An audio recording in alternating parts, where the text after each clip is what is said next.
morning. Why did the house fall down? I don't know. Because it didn't call my dad.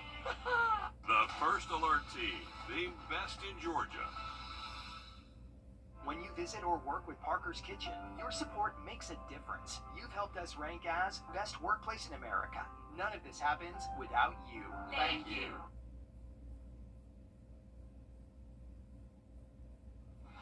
You're watching News 12 live at 5. A growing memorial on I-20 after Columbia County Deputy Brandon Sykes is killed in the line of duty. Another deputy, Gavin White, also shot during that traffic stop Saturday on I-20 near Bel Air Road. Good evening and thanks for joining us here live at 5. I'm Will Rio. That suspect, identified as James Montgomery, was found dead in that RV. Deputies found bombs and explosive paraphernalia in that RV. Sheriff Clay Whittle says when officers approached Montgomery, he was initially cooperating, but when the two deputies turned away, Montgomery fired a gun at 3 deputies on scene. The sheriff says Deputy Andrew Brown was able to retrieve his gun along with Deputy Jared Mason, who fired back at that RV. Sheriff Whittle says that's how he believed Montgomery died. An order signed by a judge says Montgomery was supposed to give his weapons used in that shooting to the sheriff's office last Thursday.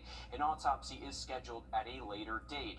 The police community is coming together to support Deputies Sykes and White's families. The Richmond County Sheriff's Office saying they know Columbia County's pain. Back in 2019, Richmond County Sheriff's Office lost Deputy Cecil Ridley in a shooting.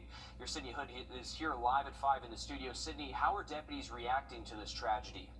Well, if you go on Facebook and you type in Columbia County Sheriff's Office, you can see post after post people sharing this graphic of the Columbia County Sheriff's Office badge with this thin blue stripe. Like, for example, this is from the Baldwin County Sheriff's Office. And if you go down, this is another one from the Forsyth County Sheriff's Office. But I want to point your attention to a post shared by the Columbia County Sheriff's Office just today. They're saying their hearts are heavy as they mourn the tragic loss of Deputy Brandon Sykes, who was killed in the line of duty. And they also say they continue to pray for Deputy Gavin White, who was critically injured and is continuing to recover and improve in the hospital. Now, here at home locally, various neighboring counties are offering their support. For example, the Richmond County Sheriff's Office saying, in quote, Sheriff Gino Brantley and the entire Richmond County Sheriff's Office offers condolences to the friends, family, and brothers in blue for their fallen deputy. We also ask everyone for your prayers and support for the deputy in the hospital. Now, support within the law enforcement community is strong because, as you can imagine, when one hurts, everyone hurts. Anytime we lose someone in our law enforcement family, whether it's within our own agency, one of our neighboring agencies, or any agency across the country, we kind of feel it all the way down the ranks, and we feel it within. So it was definitely a tough weekend. Coming up on News 12 at 6 o'clock, how local law enforcement is coming together to honor one of their own. We've seen so much community support so far after this tragedy. Thanks, Sydney, for keeping us updated. And tomorrow and Wednesday, the Shepherd Community Blood Center is hosting a blood drive to help injured Deputy Gavin White. For each donation, Deputy White's family will receive $20 to help with his treatment and recovery. The blood center says blood donated just last week was able to help Deputy White. Their blood is what was used to help save Deputy White's life. They didn't know when they donated that it was going to go to an officer in need. And that's why it's important to donate regularly, because we never know when something like this will happen to a public servant or maybe even someone in our network, our friends or family. And you can donate at any of the blood centers from 8 a.m. until 6 p.m. both days. We have a link to those centers on our website, WRDW.com. Switching gears to weather now, we have warm, sunny days this week with a little bit of rain later in the week. Your First Alert Chief Meteorologist Riley Hale has a look at the forecast. Riley. Yeah, well, looking good over the next several days. No big weather complaints in store for us, and it looks like the rain this week will hold out until we most likely get late Friday into early Saturday. So we are looking at a good dry stretch of weather here over the next several days. As far as temperatures go, pretty seasonal out there this afternoon. Our average high temp this time of year should be close to 80, and that's where most temperatures are here currently here in Augusta Aiken, even in Atlanta and Columbia. So pretty universal air mass found across the region this afternoon. As we continue to this evening, we are going to keep our temperatures fairly mild and warm. Maybe a few passing clouds as we get later into this evening. This is going to be thanks to the sea breeze front just moving inland. So we're hoping there's not a ton of clouds because there actually is a scheduled rocket launch later tonight. The launch window for the Atlas V rocket is going to be between 7 and 9 p.m. So look towards the eastern sky between this time and you may be able to see this vapor trail. This is what one of those looked like for a previous launch here from a viewer here in the CSRA. So look up later tonight. Hopefully they are able to launch. It does look like the weather's okay. We got a few clouds though that are trying to move in from the coastline. Have much more on our hot temps and a look at that chance for rain late in the week in just about 10 minutes. All right, thanks, Riley. South Carolina Department of Corrections Director Brian Sterling is stepping down after more than 11 years of service. Sterling will now serve as a U.S. Attorney for the District of South Carolina. Sterling is the longest-serving prison director in the country. He was first appointed by former Governor Nikki Haley in 2013 and reappointed by Governor McMaster in 2019. Well, a man wanted for multiple charges, including child molestation, out of Florida was arrested in Wilkes County last Thursday. 69-year-old William Allgood was arrested for 3 counts of child molestation, production of child pornography, possession of pornography, and use of two-way communication devices. Investigators say he's in jail waiting extradition. Governor Brian Kemp signing multiple bills into law for schools, including some that would ensure fairness in school sports and improve education in the entire state. One of the bills prohibits both males and females from competing on the teams designated for the opposite genders and requires restrooms and changing areas to be for just one gender. Another adds requirements on dyslexia screenings for students who have trouble with reading, and one bill requires up-to-date mapping and mobile panic alert systems for records to be transferred within 5 school business days to prevent anything dangerous from happening. Under a new proposal, state lawmakers in South Carolina could get $18,000 raises next year, which would be approved by legislators themselves. Among all 170 members of the General Assembly, that would total up to an extra $3 million in taxpayer money annually. Our State House reporter Mary Green explains why some say it's long overdue. When senators passed their version of the next state budget, they also included a bipartisan provision to give all members of the General Assembly a raise to their monthly in-district compensation, which hasn't been changed in more than 3 decades. We've been dealing with things in the budget to help other people deal with inflation, and I think it's time that we try to take care and make sure that the people that are elected to serve and as elected representatives maintain inflation and keep up with our expenses. Lawmakers' in-district compensation is a monthly reimbursement that's flexible on what it can be used for, but is meant for legislative work. This proposal would increase that compensation from $12,000 a year to $30,000. Right now, state lawmakers receive total pay of about $30,000 annually between the current in-district compensation, per diem money to pay for food and hotels while they're in session in Columbia for about half the year, and their annual salary of around $10,000. Some, like House Democratic leader Todd Rutherford, say that pay is too low to attract candidates for office who represent all South Carolinians. It's the rich, the retired, and the retained. Those people that are independently wealthy and can afford to serve and don't need the salary. Those people that are lawyers and can move their time around for their pay. And those people that are retired so they come down here and do it. The average working class person could never afford to serve in the General Assembly, and unless we do something about the pay, they never will. More than a dozen senators voted against this proposal, with some saying it's just not needed. Others believe there is merit to the idea, but that it should have been worked out in a way that was more fully vetted and that provided an opportunity for taxpayers and their constituents to weigh in as well. Reporting from the State House, I'm Mary Green. Members of the House of Representatives would still need to approve this raise for it to be implemented. We're taking a live look at Grovetown and I-20, where there are closures this week on the diverging Diamond interchange to Columbia Road. Closures are from 9 to 4 Monday through Friday until May 9th. And there are also closures on Furious Ferry Road tomorrow from 9:30 until 2 p.m. between Hardy McManus Road and 3J Road. And also this week, there will be a temporary lane closure on the intersection of John Deere Parkway and Horizon South Parkway from 9 a.m. until 2:30 tomorrow through Friday. Well, the conclave is preparing to select a new pope after thousands gather for his funeral. You hear from mourners remembering the pontiff. Riley? Well, we're going to hang on to dry and warm weather over the next several days. Not much rain in our forecast until we get later into the week. We'll have more on that coming up just after the break. Time and Temp, brought to you by your First Alert weather team. I'm Attorney George Singh. Our First Alert has always given you the edge against severe weather. And now, with our new First Alert radar network, First just got even faster. With up to 10 times the resolution of other local radars and technology that can pinpoint right down to your street, First just got faster.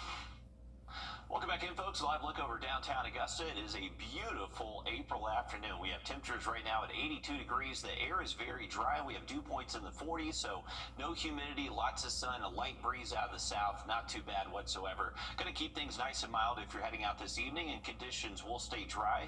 Dry again tomorrow. This is your Tuesday forecast. So tomorrow morning we're going to wake up in the 50s again. So maybe a little bit of a cool start to the day, but looking very nice as we head throughout the morning hours. Already going to be in the 70s before noontime, and then later into the day tomorrow we'll see some partly cloudy skies bubble up as we continue that heating process, but highs will eventually climb into the mid 80s heading into tomorrow. So very nice heading into our Tuesday. Not much rain in our forecast until we get later into the week. Most likely going to be between Friday and Saturday.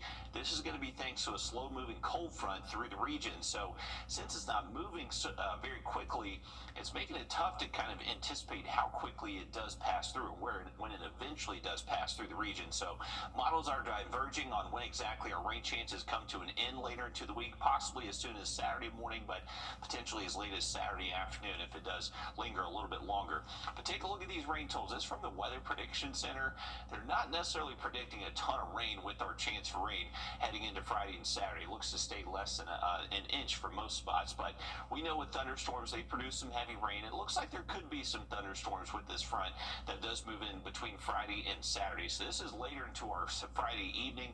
This is just one model, folks, so take it with a grain of salt, but just showing that potential for some shower thunderstorm activity as this front's passing through the region. But luckily that does clear out by Sunday. All models are showing dry weather by Sunday, a nice northeast wind, so dropping our temperatures a little bit and expecting temps to be seasonal, potentially maybe a little bit cool waking up early Sunday morning. Those temperatures may be as cool as the 40s in a few spots, but weekend outlook right now not looking too bad. We're expecting highs to stay in the 80s.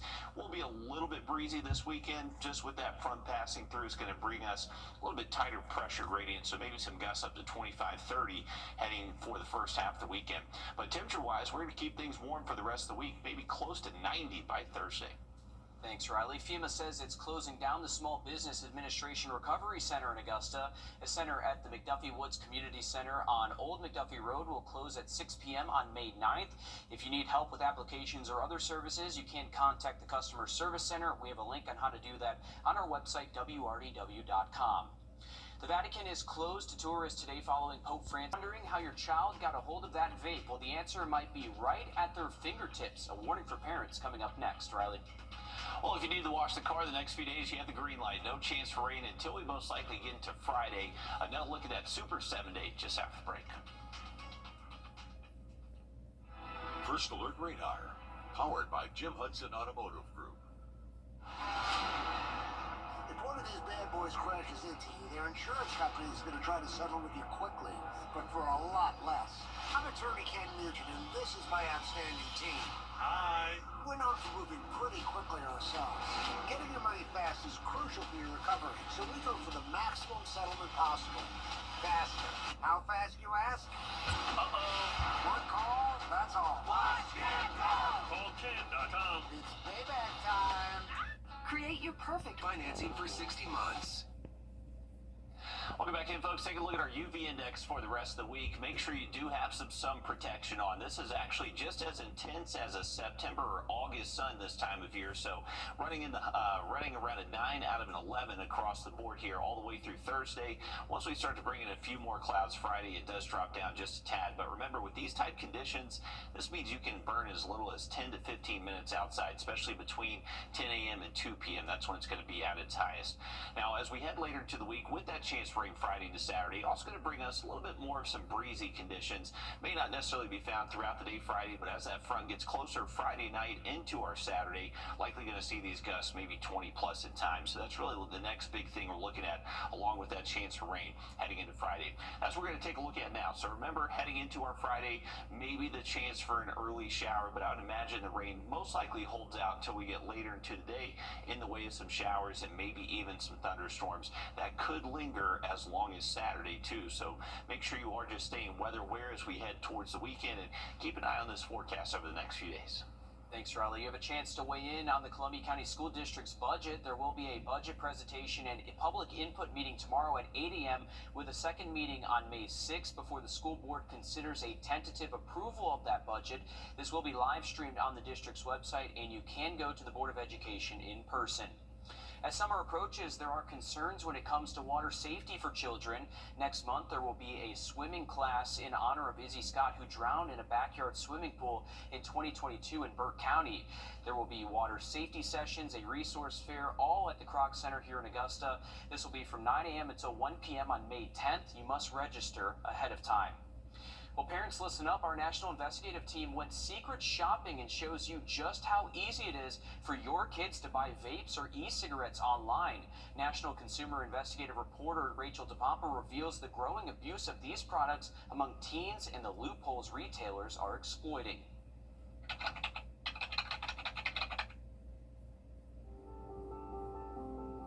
How did this happen when he knew the dangers? Donna Bartlett has read this letter countless times to lawmakers across this country, hoping for change. It's about her son, who became addicted to vaping as a junior in high school. He went from a straight-A student and star athlete to struggling with school and having respiratory issues. I don't want to ever have to see another parent go through seeing their son or daughter gasping for breath on a field that they used to dominate. It's been illegal since 2019 for any retailer to sell any tobacco product to anyone under 21. That law includes e-cigarettes, also known as vapes. A lot of the kids are getting them illegally. I mean, you can go online and buy stuff. Bartlett is right. We were able to get through easy age verification questions on multiple websites that sell vapes. Now, some sites did stop us because they use website age checkers that verify your information against public records. But not every site does this. Some online vape sellers never even asked our age. Within seconds, we had our carts loaded and ready to pay. But what we found on social media was even more alarming. We found vapes for sale on TikTok, even though the company says the products are banned. Here's what's happening. Instead of using the word vape, which is flagged, buyers and sellers are using different language, calling them things like sensory packs or fidget toys. This TikTok seller writing, discreet packaging, no ID. So we started ordering. One third-party seller messaged us privately and said, "I'm so sorry that the shop was been shut down. TikTok canceled your order." Then they directed us to their website off TikTok and said our order will not get canceled for sure. Discreet packaging, no ID. So we ordered there too, and that canceled TikTok shop order ended up not being canceled. We got that vape too. TikTok Shop is only available if your account settings show you're 18 and older. After we showed TikTok what we bought, a company spokesperson told us, "We strictly prohibit these products for sale on TikTok Shop and have banned the sellers offering the identified products. The shops we bought from are gone." Do we have an e-cigarette problem in this country when it comes to kids? Yeah, we have a significant problem. These boxes arrive almost daily to Dr. Michelle Peace's forensics lab at Virginia Commonwealth University. They're filled with vapes confiscated from students at schools across Virginia. There are some school systems that have told us that they think that as much as 40 to 50% of their students are vaping. In 10 years, she and her students have analyzed more than 4,000 products. Last fall, for example, 85% of the samples they tested contained nicotine. 15% had THC. Dr. Peace says she often goes online as a secret shopper to see how easy it is to get around age verification. Can someone lie?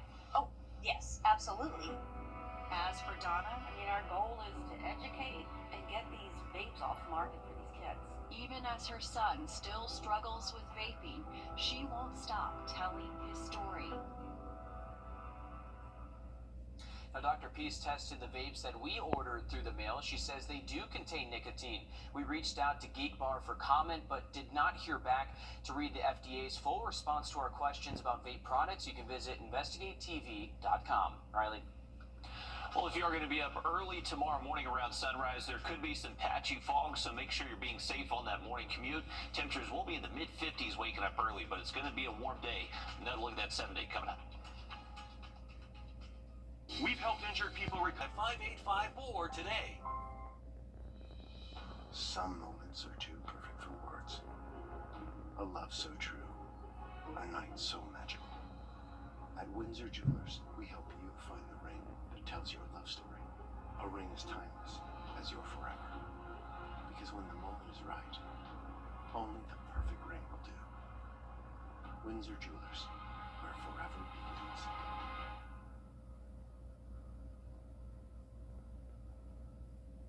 There are over 1 billion reasons why thousands have called John. Well, a beautiful look over the lake from the Thurmond Dam. It is a nice afternoon out there. Fairly calm, not too breezy. South wind less than 10 miles an hour. Temperatures are in the low 80s, so if you're heading out this evening, it is a good evening to be out. Good one for a dog walk out there. We got temperatures in the 80s and 70s, at least through sunset, even most likely an hour or two past that. As we head into much later tonight, we'll eventually drop down to the 50s, but looking good if you're going to be outside over the next several days. Looking at our 7-day forecast, we are going to continue dry weather through at least Thursday. As we head into Friday and Saturday, that's when we're timing out our next cold front to push through the region. So that will bring us our next opportunity for some showers and thunderstorms. Behind that front, we do cool off a little bit Sunday into Monday. All right, thanks, Riley. Stick with us. We have more news and weather coming up after a short break as News 12 Live at 5 continues.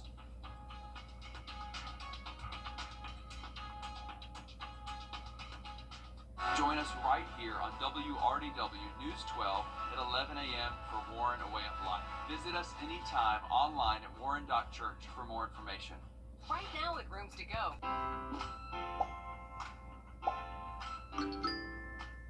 At Parker's Kitchen, we go big, like our huge, crunchy, juicy, never frozen chicken tenders with an extra large serving of Parker's signature sauce. At Parker's Kitchen. You're watching News 12 Live at 5 continues.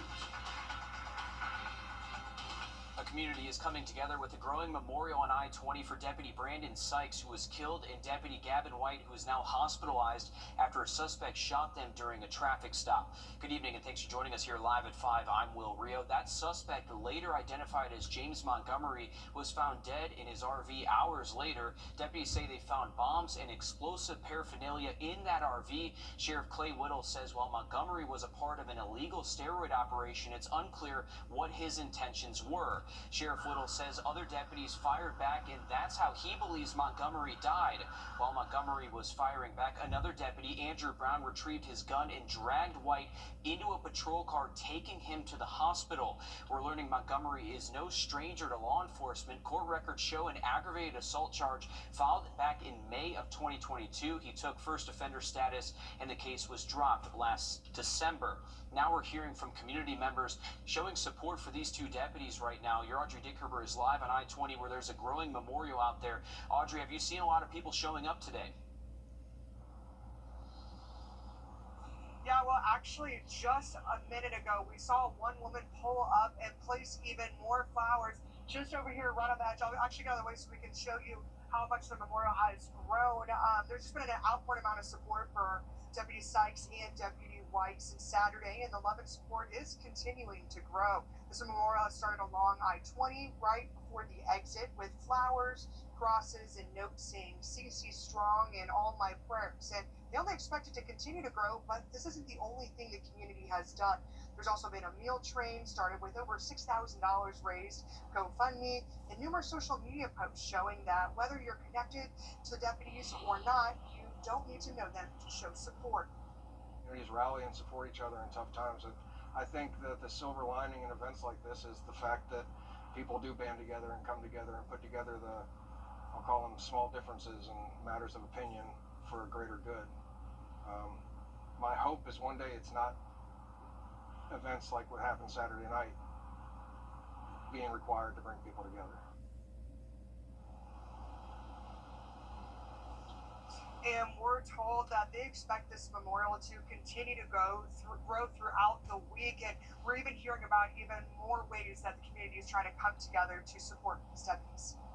And it's incredible to see the community come together to support both of them. It's been growing as we've been following this memorial right there on the side of I-20 where all of that unfolded Saturday. Audrey, thank you for keeping us updated with that. And tomorrow and Wednesday, the Shepherd Community Blood Center is hosting a blood drive to help injured Deputy Gavin White. For each donation, Deputy White's family will receive $20 to help with his treatment and his recovery. If we get 100 people to come donate tomorrow, that's $2,000 for the family. So we're expecting a groundswell support from the community. People want to know how they can help. This is a great way that anyone in the community can help just by spending about 45 minutes or an hour rolling up their sleeve, helping get the blood supply where it needs to be, but also helping this family individually. And you can donate at any blood center from 8 a.m. until 6 p.m. both days. We will have a link to those centers on our website, WRDW.com.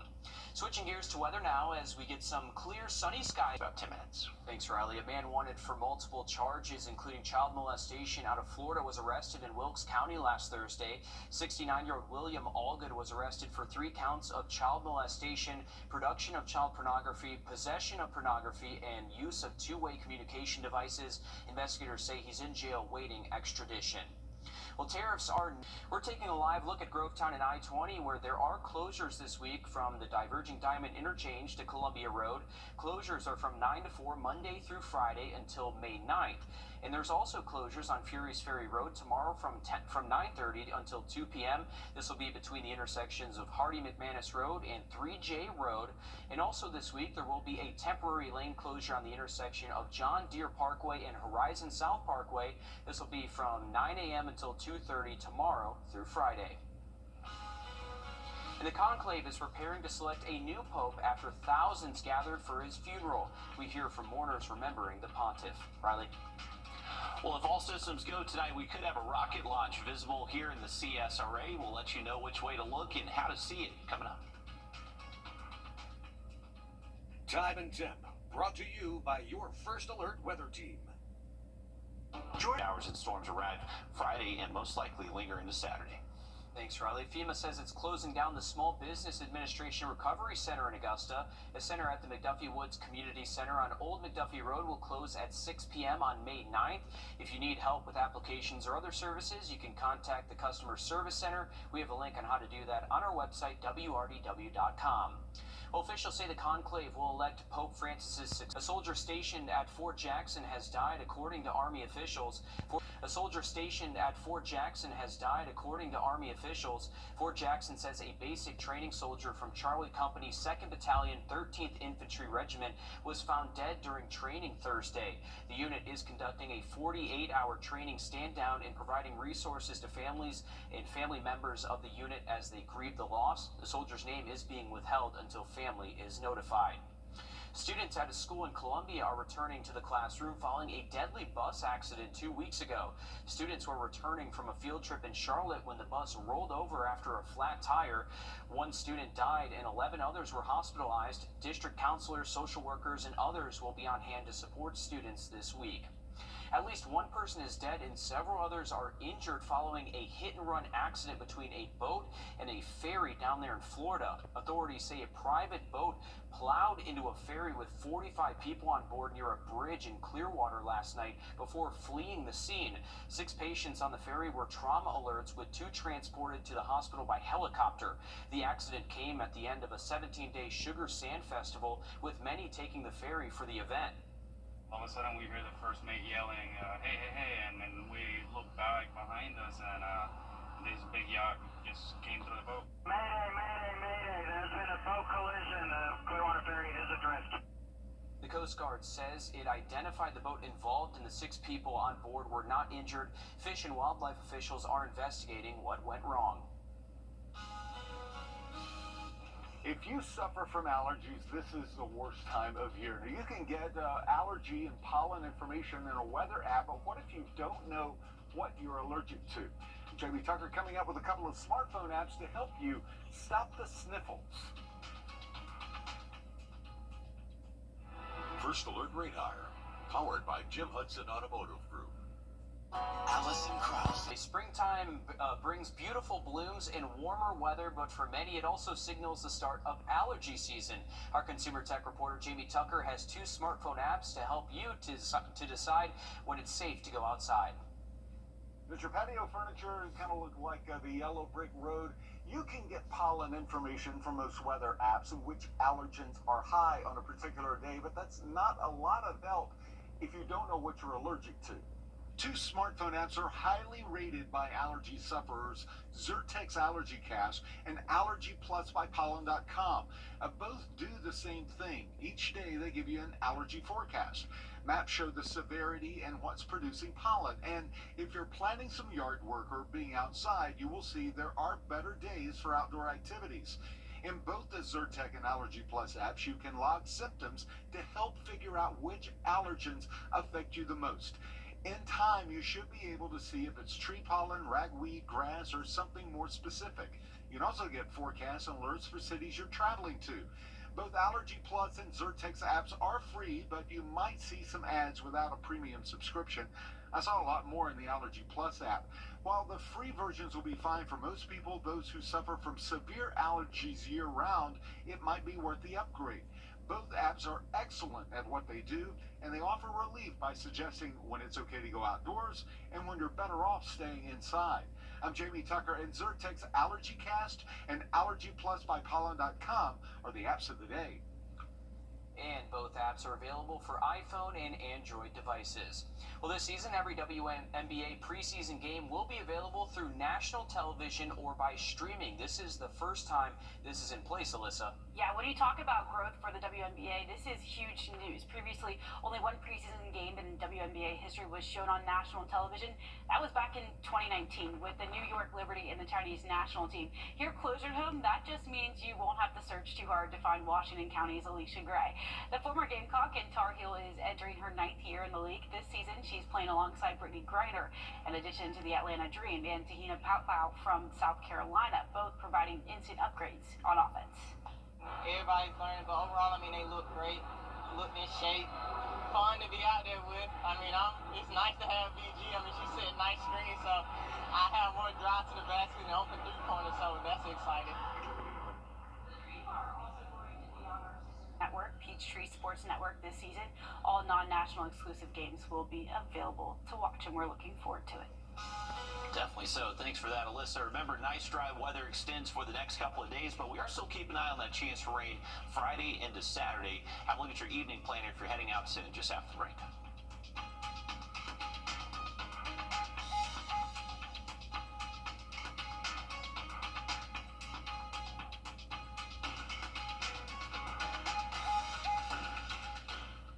When it matters most, George C. Kendry Lawyers delivers results. I was rear-ended by a drunk driver. They got me $1.5 million. Go with the name you know and trust. Get George C. Law Firm on the line. Call 999-999. $9 off your complete bathroom remodel. It's Kyle's last spin on his turntable from college. Yeah. And the first day of Kira's new career in IT. It's the last tea party for Crystal with Miss Marshmallow. Hold up. And Sarah's first day of management training at Goodwill. When you donate items to Goodwill, you help provide skills training and career placement for people seeking to realize their potential. And the things you love get to start a new life too. George C. Kendry Lawyers delivers results. I was injured. They got me $774,000. Go with the name you know and trust. Get George C. Law Firm on the line. Call 999-999.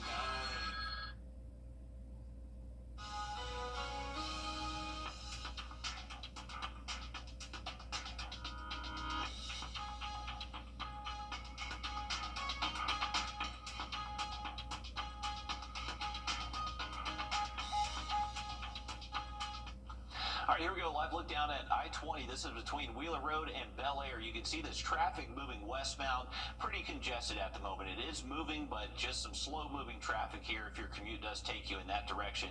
Temperatures are warm today. Right now we're at 81 degrees, and if you have plans to be out this evening, maybe for a ball game, going out to get a bite to eat, we got temperatures most likely staying close to 80 through at least around 7 p.m. Once we get past sunset, our temperatures will fall into the 70s and 60s, and then late tonight, heading into early tomorrow morning, we'll eventually get down to the 50s. So may just want some sleeves on for the first part of the day heading into tomorrow. But beautiful weather Tuesday, Wednesday, and Thursday. We're expecting just a few clouds to be bubbling up each afternoon, so we'll call that partly cloudy, but nice and dry. Not much rain in our forecast until we most likely get later into our Friday and Saturday. That's when we are timing out our next front to be moving through and providing a much better opportunity to see that rainfall. As far as high temps go, we are going to stay a little bit warmer than average. Right now, our average high temp this time of year is close to 80 degrees, so we're going to be getting 5, maybe close to 10 degrees above that as we head in towards our Thursday. And as we start to add a little bit more moisture to the air, we bring in that front late into the week. That's when we're expecting some showers and storms. I will say now, it doesn't look like a washout either day, Saturday or Sunday. So if you have outdoor plans for Friday and Saturday, I wouldn't cancel them just yet. It looks like a lot of this activity could actually show up after we head to bed Friday night and move out of here before sunrise Saturday. So just make sure you're staying updated on the forecast over the next couple of days. We'll definitely have better understanding of the timing of the rainfall once we get a little bit closer to Friday, and especially heading into the weekend. All right, thanks, Riley. Stick with us. We have more news and weather coming up after a short break on News 12 at 6 o'clock. The weather, it's something that affects us all every day, from sunny to severe and anything in between. This is why we First Alert. We hate seeing people get injured.